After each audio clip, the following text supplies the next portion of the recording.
Okay, everyone. Thanks for coming by. It's Chris Petri. We're going to have some fun. We're going to do some watercolors. We're going to just do some improv today. You know I love to do improv. So let's get started here. We're going to make some notes first.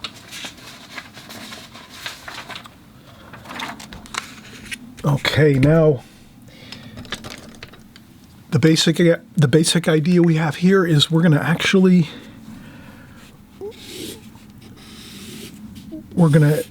key in on two key aspects of watercolor. One would be texture, and then two, tonal value.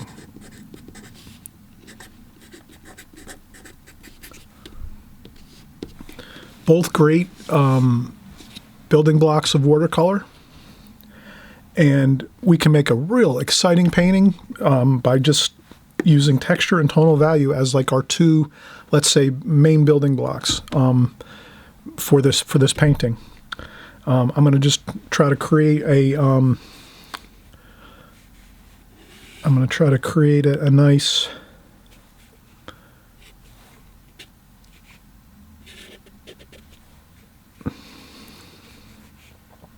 roof.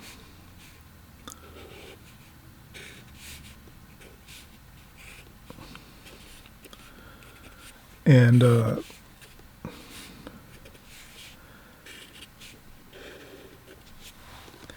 this will be the side of a house with a couple windows maybe. So we'll put a window over here maybe.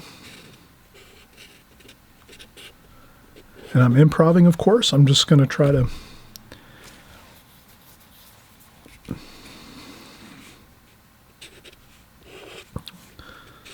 another window up here. And another window there. That should be good. So we're going to put lots of texture in the side of our house here. And we're going to keep it real simple. This will be a plaster type house. So it's going to be like a white plaster with a little bit of interesting mossy type feel. Maybe there's a little bit of tiny bit of moss on the side of the plaster, and there's some spots that are faded a little and some just natural occurring happenings going on there. This might be an older house. It's a nice country house here, and we have a porch for the front, and the front of the house would be around this side, so we're actually looking through the front porch area. And then we're going to have some interesting darker shapes over here, some dark pine trees and things like that. And some interesting tree shapes over here. Okay, so that's kind of the simple idea of it. And this is going to be dark over here. We're going to have these dark pine trees like that. And this is going to be fun. Nothing too serious here. We're doing a composition for practicing our two building blocks. Important building blocks of watercolor. We're going to leave some light showing through in our dark areas where our trees are over here. That makes it look interesting. And that's really the basics of it. And we'll make some more details on the windows. We'll do that when we do our drawing, our pencil drawing. But that's going to be the idea of our watercolor exercise in painting. Tonal value is the light plaster color, which is going to be like a whitish color with some different colors mixed in. And then our really dark tonal value over here, which is going to be the dark greens and bluish greens and some browns mixed in there, some real nice darks right over there on this side of the house. And then maybe some darker bushes over here. So that'll give us a nice feel of distance too as we do our composition, three-dimensionality. And okay, so that's the idea. So I kind of work out my ideas. I'm just improvising here. I improvise my idea on here. I might have seen this in something similar in a watercolor workbook, or I might have seen a picture online I like, or I might be looking out my window and I see a house across the way from me and it looks interesting, so I'm going to do a little sketch. And then I come up with this, which is just a basic format of what I want to do. And then we're just going to key in on these two ideas of texture, which will be the plaster wall with lots of nice texture, and tonal value, which will be the light of the plaster wall and house, the side of the house here, and then the dark, beautiful darks of the greens, the trees over here on the side of the house. Let's get into it. It's exciting. It's going to look really good.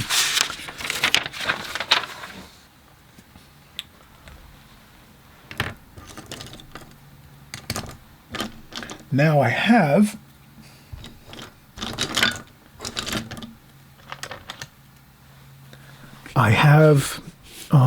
rough watercolor paper. This is Fabriano rough paper. Really good paper. Most times I practice with actually just inexpensive paper, like a Fabriano student grade paper, or sometimes I'll find things in the art store on sale. And then when I'm going to do a really good painting, where it's going to be a finished painting, or maybe I'll want to save it for maybe if I have a show somewhere, I can have a couple paintings stockpiled, and I use the really best of the best paper for that. And so this is the best of the best paper I have. And let's start out here. We're going to go back and remember this is what we're working from. We're working from this here. I'm going to set this across.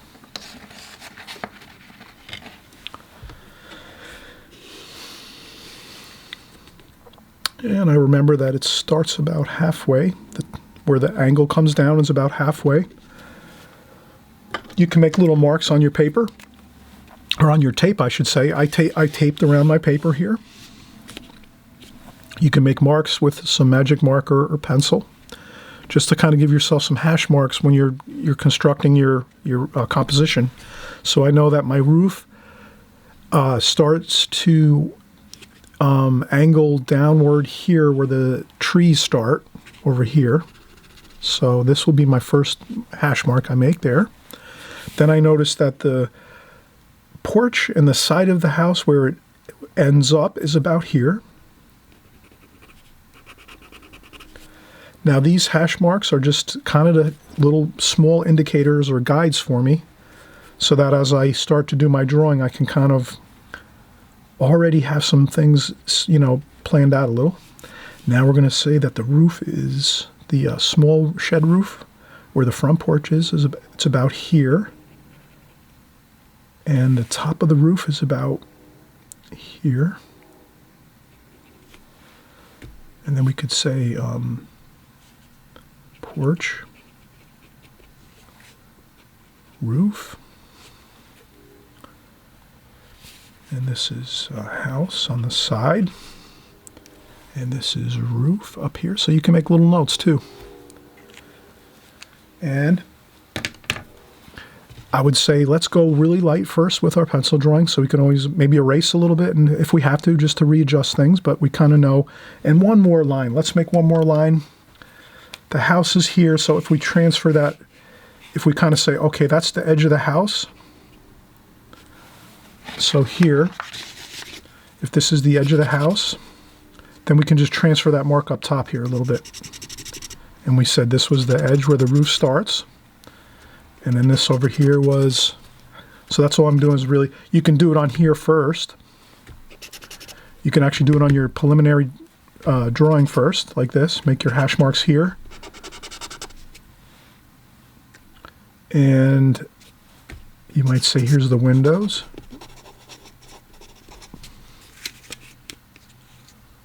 And then maybe here's the windows, same line as that too. Windows and roof. So yeah, you can make as many notes as you feel you have to, or you might not need any notes at all. It depends on how you want to approach your layout of your drawing, but I like to make some notes here and there, so I'm going to do that. And I made there's some, this won't bother me too much. There are some of the, that's the only thing we have to be careful when we work with printer paper. It leaks through if I'm using a Sharpie a lot of times, so I did notice that my watercolor paper has a little bit of Sharpie, but that doesn't bother me too much here. We're doing an exercise. Okay, so let's start here, and then we're going to come down with our roof, and look at it. Okay. Perfect. And then we're going to go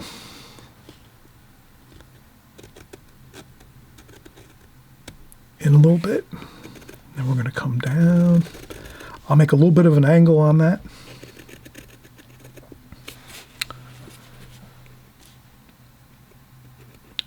And there's the porch, like that.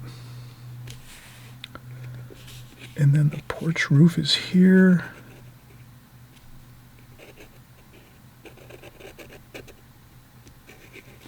And then there's the post,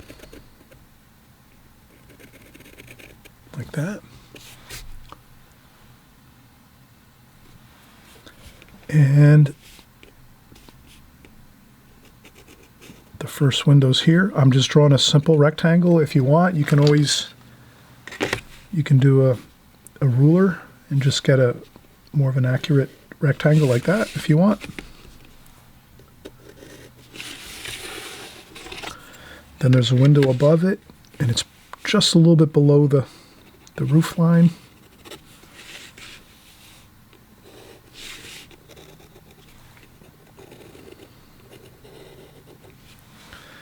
And there's another window over here.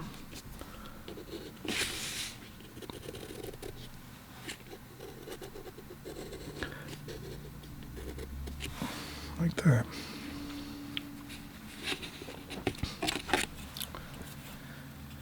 And we can continue to use the ruler here. We'll get a halfway point on our windows, and that should be good, just a halfway point. And the rest we can do by hand. Now that we know we have our halfway point, we're going to do just 3 lines across. 1, 2, and 3. So three sections. 1, 2, 3, 1, 2, 3, 1, 2, 3, like that.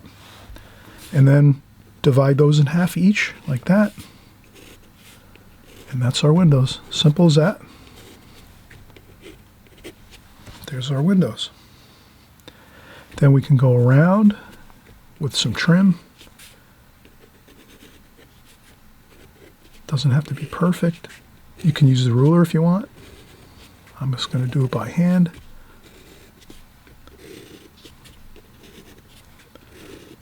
Lightly drawing it, and there you go. Some trim around the windows. And then we can just make a couple indications with our pencil marks, knowing that we're going to make some cracks in the plaster on this cement plaster wall. And we'll give it some texture.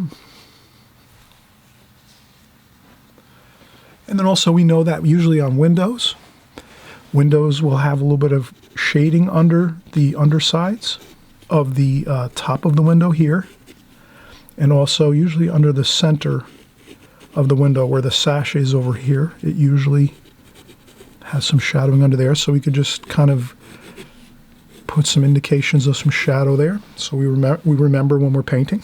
That's all. And that should be good. And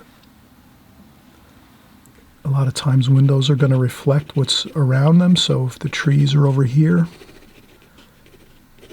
maybe there's some darker shadows over here. On the windows, on the glass of the windows, where the trees are. They're darker over here maybe.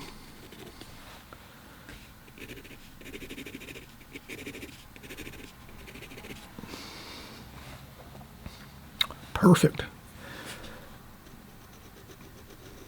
We'll draw the trim on the roof here, where the trim is on this top here, this top piece.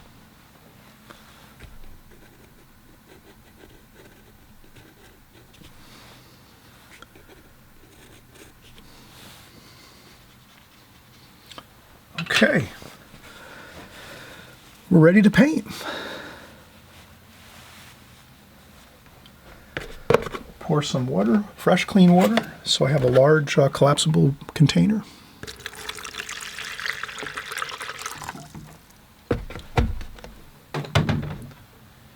And we'll use a round brush. Maybe we'll use a square brush this time. We'll use a square brush maybe to do some details on the windows. I might need a smaller square brush than this. I'll have to look around, see if I have one. And I think I have another square brush about this size that might work to do some of the window panes. All right.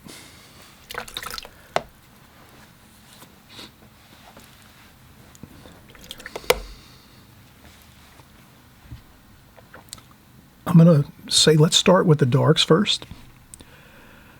All right, sap green, burnt umber, French ultramarine blue,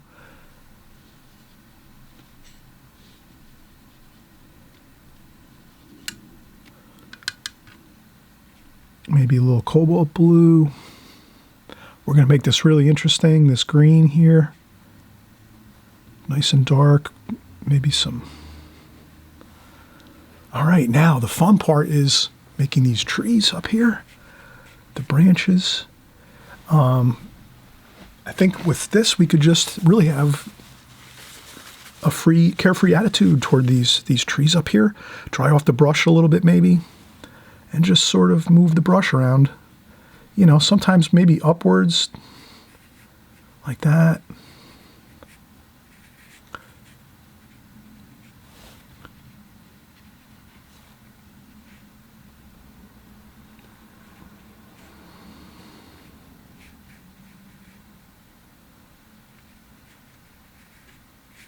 Just like that, perfect. Leave spaces there.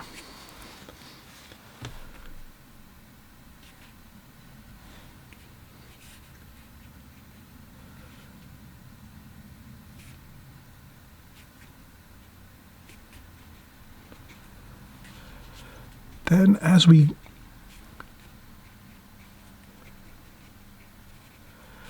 get lower here, over by the side of the house, then we're going to start getting into some of the tree trunks. I'll just start a few. Then we'll change our colors a little bit. We'll use some more of the burnt umber over here, and some of the burnt sienna, burnt umber, a little bit of cerulean blue. And we'll do some of the trunks of the trees over here. So these are a little bit wider. That's all. The you know, at the bottom of the tree trunks, they're a little wider. If you have to dry off the brush a little bit,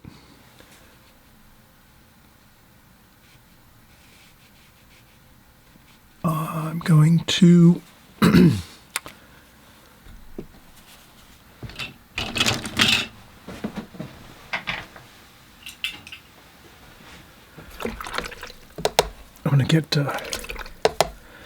I'm going to use my needlepoint brush as well. So we have our round brush we were just using, of course. A round brush, then a needlepoint brush we're going to use now. And we'll also work with a little bit of a square brush, small, really, really small square brush. This is a number 2.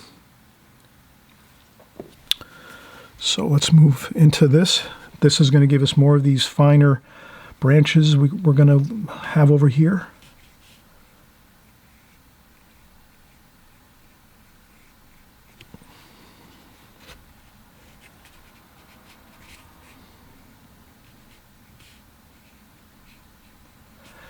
And remember, from our drawing, we're going to have a little bit of a field across this front area here.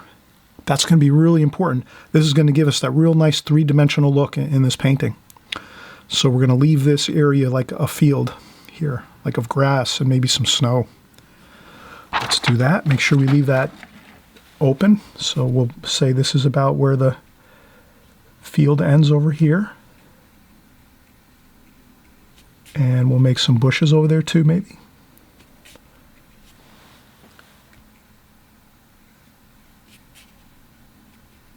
We're going to make it mysterious over here. Mysterious woods over here. Lots of branches and leaves and things. And there we have it. Okay. Now we can go back and we'll get our round brush again, and we'll go back in again and get some more of those greens with the blues mixed in there. And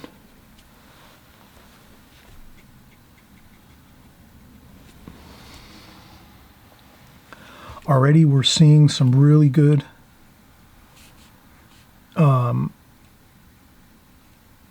effects here. We're getting that nice distance feeling. A little bit of the blue, cerulean blue, mixed in with some of that brown. Maybe a little bit of sap green too.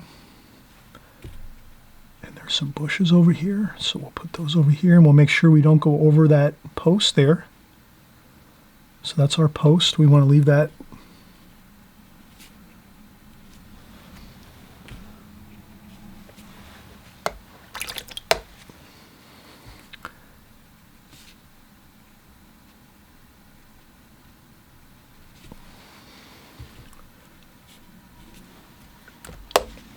If you happen to go over that, you can touch that up a little bit later with some white, titanium white. We'll do that. I went a little bit over that post there, that white post. So we'll use some white paint, some white titanium white, and just touch that up a little. But you can see we're really it's starting to shape up and look really good. I'm just adding a few little more darks up here, but you can see that's really very effective to get that tonal value. Very powerful. The darks of the trees here.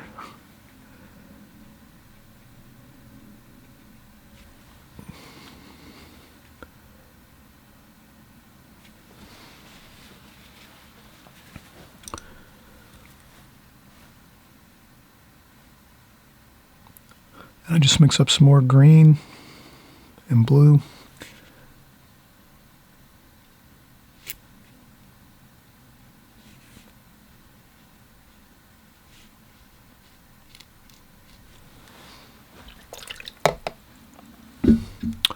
Perfect. Okay, now let's do the same thing. We already have our blue and green mixture mixed here. And a little bit of burnt umber and a little bit of burnt sienna. And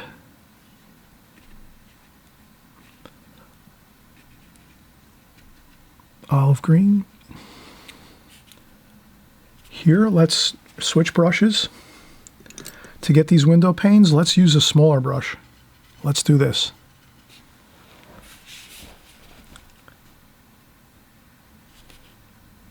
And we'll try to just leave some white space between each, like that.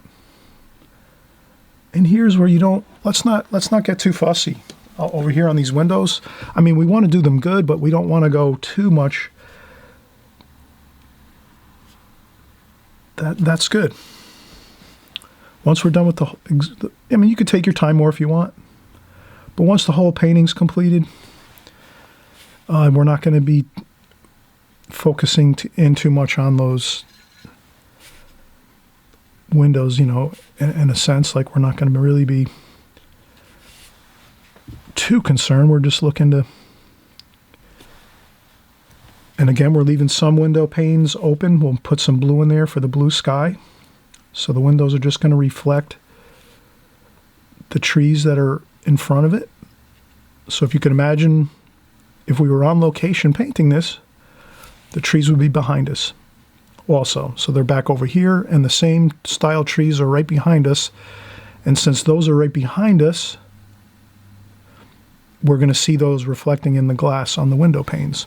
So that's all that is, just a little tidbit of information that we're trying to use there. And then we'll make some sky color, cobalt blue,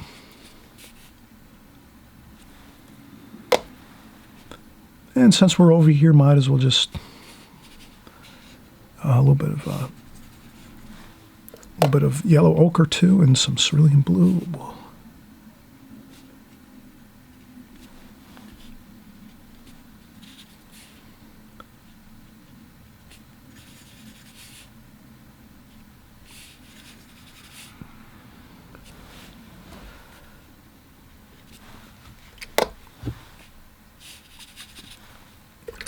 And we'll do some.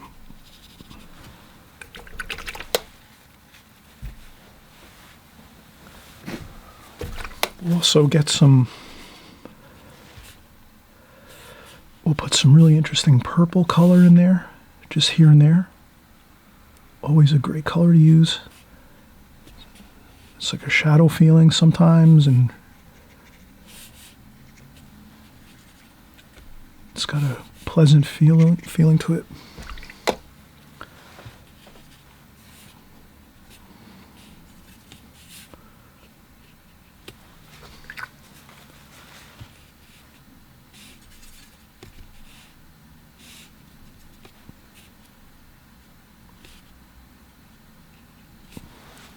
And I think if we just try to change these colors on the window panes, we're really in good shape. All right, we have it.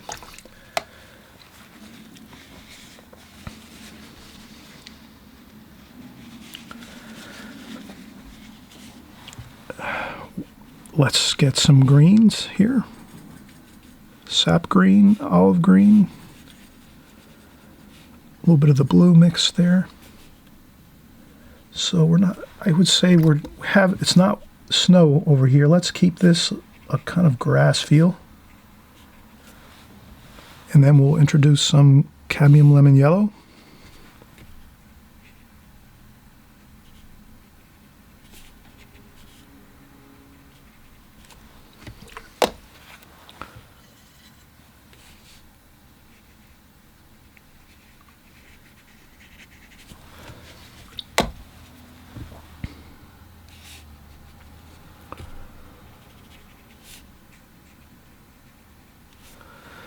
Maybe a little cadmium yellow lemon, or just cadmium yellow, I should say.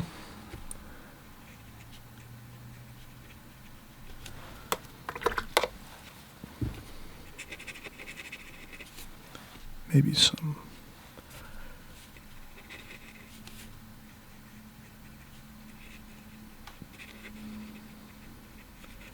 yellow ochre too mixed in there.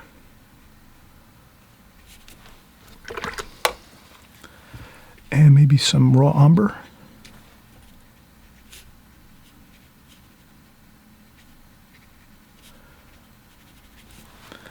And then we said we're going to touch up this post a little bit with some titanium white. So there we have a lot of excitement going on right in this section over here on the right side of the painting. I think that's important.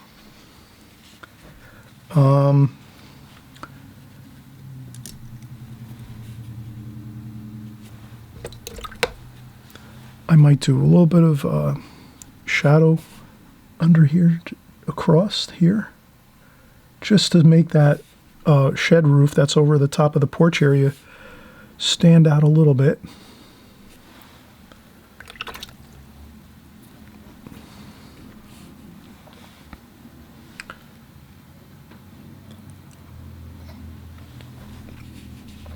And now we're going to work into our lighter tonal values. So here we have a little shadowing on the porch area.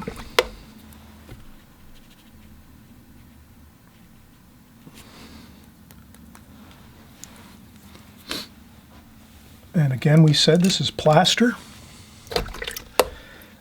Over here on this, all these walls over here are plaster. So let's get into that. Before we do that, let's clean up our palette a little bit.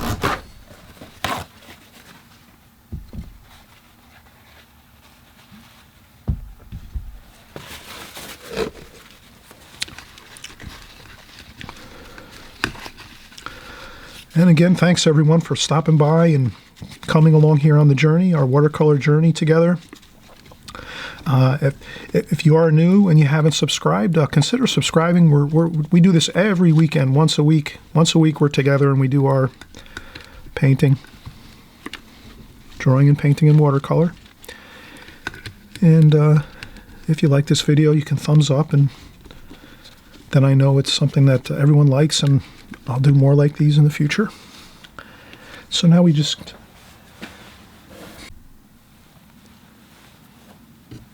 Okay, and we're continuing on here. We're splashing. Don't worry if the splashing goes on your windows a little bit. No big deal. If it splashes over here on our where our trees are, not a big deal. Maybe I'll put some blue in the white spots a little bit here and there for the feeling of sky color. So I'm just adding a little blue there, like that.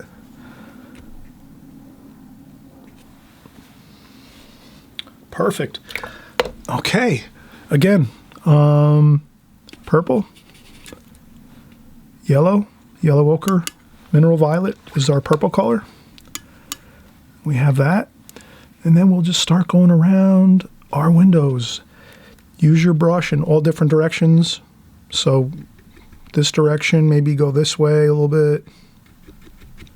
Maybe tap on the paper a little bit with your brush like that. Let's do some blue, mix in some blue there. The key is we can use our finger painting here. The thing is to remember, let's try to have lots of variation, but light. Go super light on this area.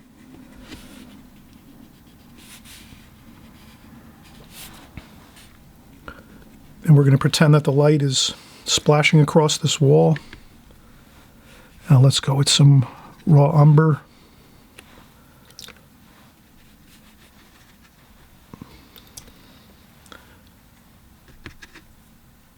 Purple. A little bit of that grayish color that we mixed up. We want to definitely repeat that. So that grayish mixture we mixed up here, which was French ultramarine blue, burnt umber, burnt sienna, and a little bit of sap green.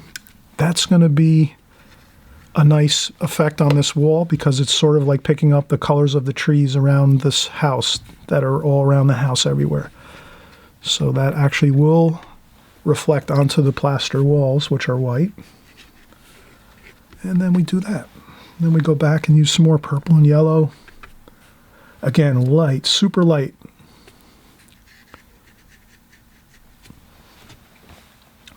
The reason I say super light is we can always go over with another light coat of, another glazing on top of this. So as we paint this light wall here, this plaster wall, hey, we can go over again. We just don't want to go too dark. And that'll ruin the effect of the nice light color of the painting. The light and the tonal values that we talked about. We want to have a really good tonal value effect here.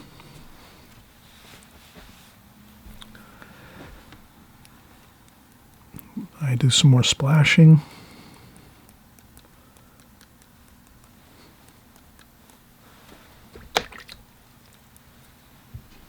Maybe a little bit of the cadmium lemon yellow and yellow ochre.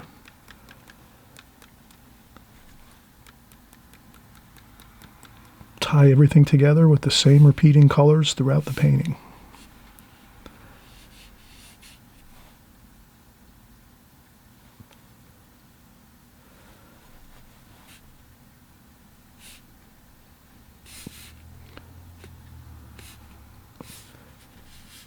And that's what we'll do here. We'll actually let this dry and we'll do another little bit of touch-ups on the plaster.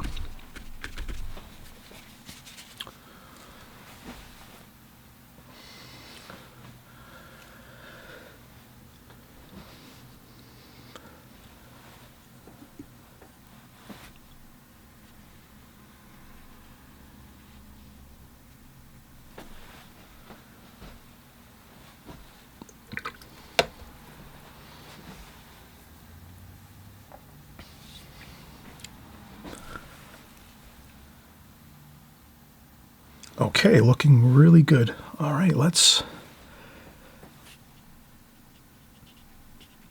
add a couple light little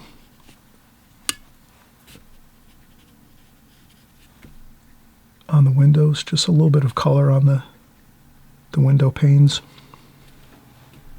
Not too much though, super light. Not much water at all.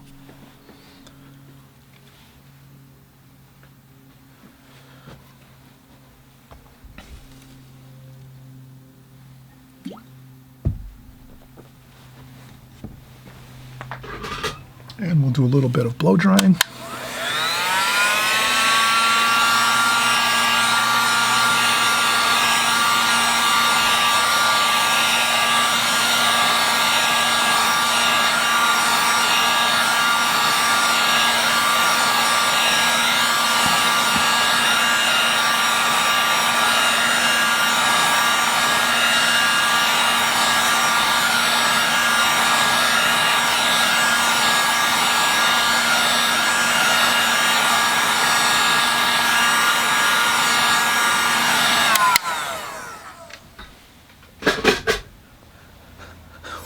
All right, this is fantastic. A little bit of blow drying with the blow dryer, and now we can finish up and do a nice job on the final details here.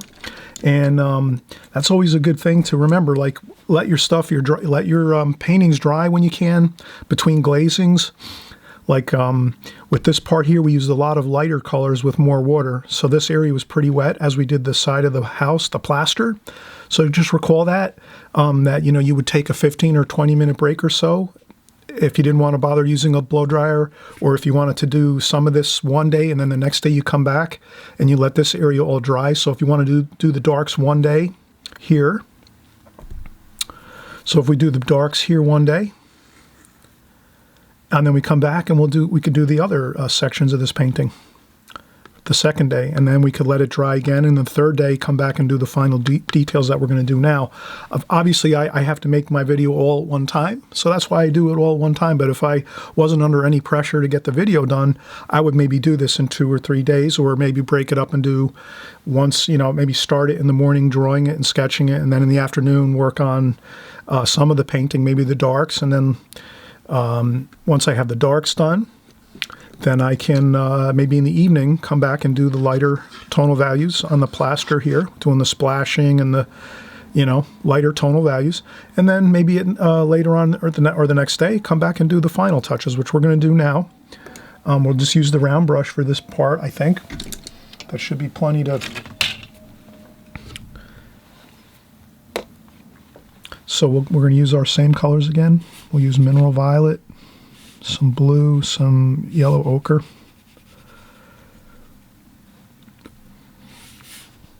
And what we'll do is we'll notice that that's the shadows. The shadows are going to actually occur under the trim, like on these sections here. So that is a naturally occurring shadow underneath the trim, which protrudes from the plaster outwards, that wraps around the windows. So I'll just put in a nice little shadow there, and we'll mix again. And then here the same thing, the trim along this roof is going to have a shadow, natural occurring shadow, cast shadow. And I'll mix up the color variation on this. I don't want it to be all one color.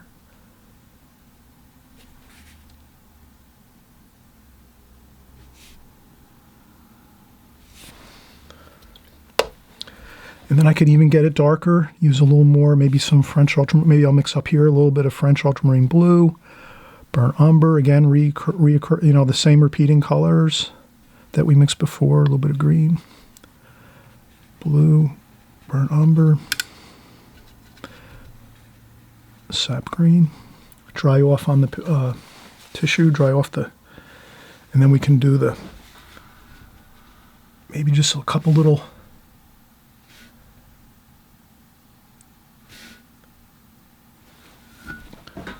bit of hit and miss. That look always is good.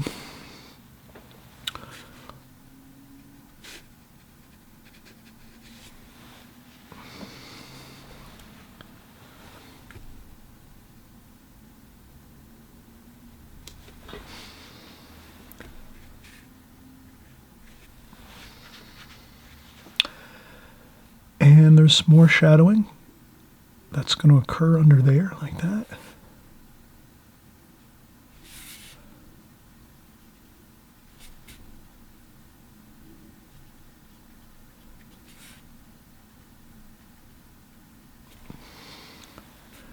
And the same there, so you can go across those, that area there.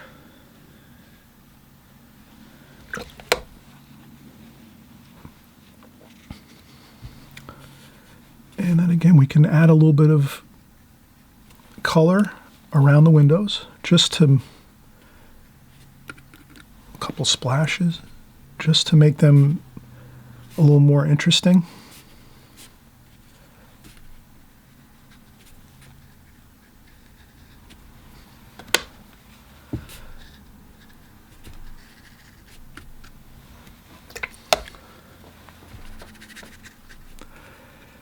And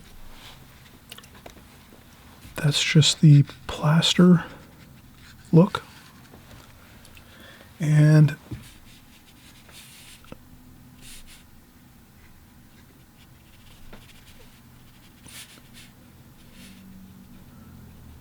again, I'm just going around the windows just so that we have a little more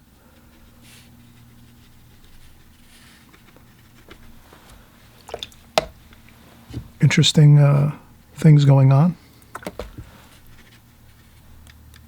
and some splashing.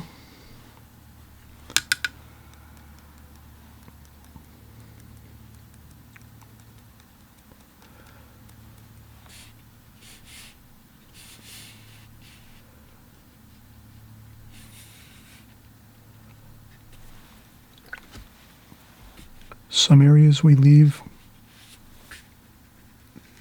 without any, that's maybe, you know, there's some light here and there, there's some shadowing here and there. We're pretending that the trees behind us, if we're standing in this scene looking at this house and we're pretending there's trees behind us, then we're thinking that there's going to be, you know, shadowing and things, and that's what we're going to see on the wall. And I think that's it. That's pretty much a good effect we have with everything. And maybe I'll do a little bit of shadowing under here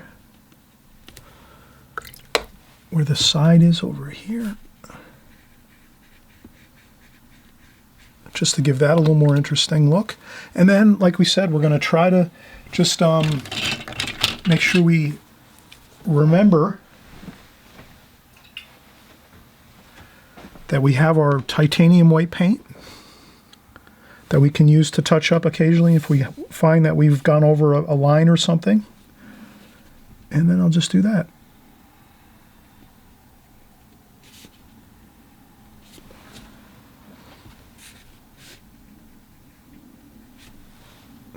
And this way we have a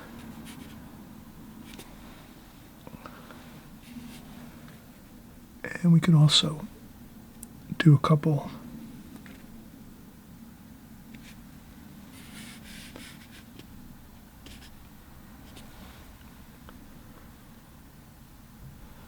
and that looks good. All right, thanks again for coming by. We will see you on the next video. I hope you enjoyed this. Please, if you do like this video, thumbs up. This way I know I'll do more like this, where we're doing more techniques and kind of doing more exercises versus trying to do a full, you know, painting. We're just doing a smaller section of a painting. We had fun, and we'll see you on the next video. Bye-bye.